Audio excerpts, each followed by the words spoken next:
the timing was impeccable, if you ask me. I think that how ironic it was that I was on my China trip and how my trade request all of a sudden just came out publicly. And it was hurtful because I knew how professional I had kept it throughout the whole entire process. You kept it very private. And how strategic it was, because I knew that it was going to be madness, and it turned out to be like that. What was hurtful? Specifically, what are you talking about when you say it was very hurtful? What was hurtful? It was hurtful to see that a lot of the reports and a lot of the things that were happening, there was minimal truth to it. And a lot of the character issues that some individuals tried to tirade about me, and it's not that it matters, it's just that the fact, what is the intent behind it? Is that what this has turned out to be? To turn someone's decision into a full-on, let me get everything out. And that's why I brought up past players, and I brought up current players, and I brought up a lot of, in the sports journalism world, which I respect a lot of people. I don't respect everybody, but I respect a lot of people, especially in the sports journalism world.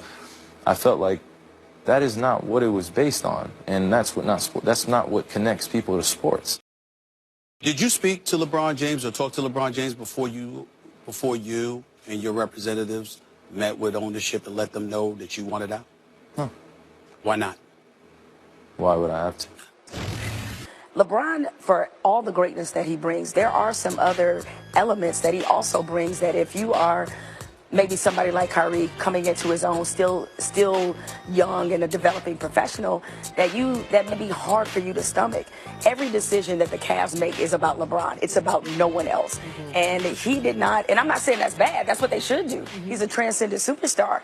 But if you are also somebody who thinks highly of yourself and your own ability, you might get tired of that. You might actually want to be a part of an organization that cares about what makes you great or putting you in the best position to succeed, and it not always being about the other person. And I know that some people, that sounds selfish. I get it. That doesn't sound selfish at all. But that doesn't sound selfish at all. Like, especially because it doesn't matter what we think of Kyrie. Sure. But Kyrie thinks highly of himself. He does think that he's a superstar in this league, and he has every right to chart his own future and his own course professionally. And I think he did that.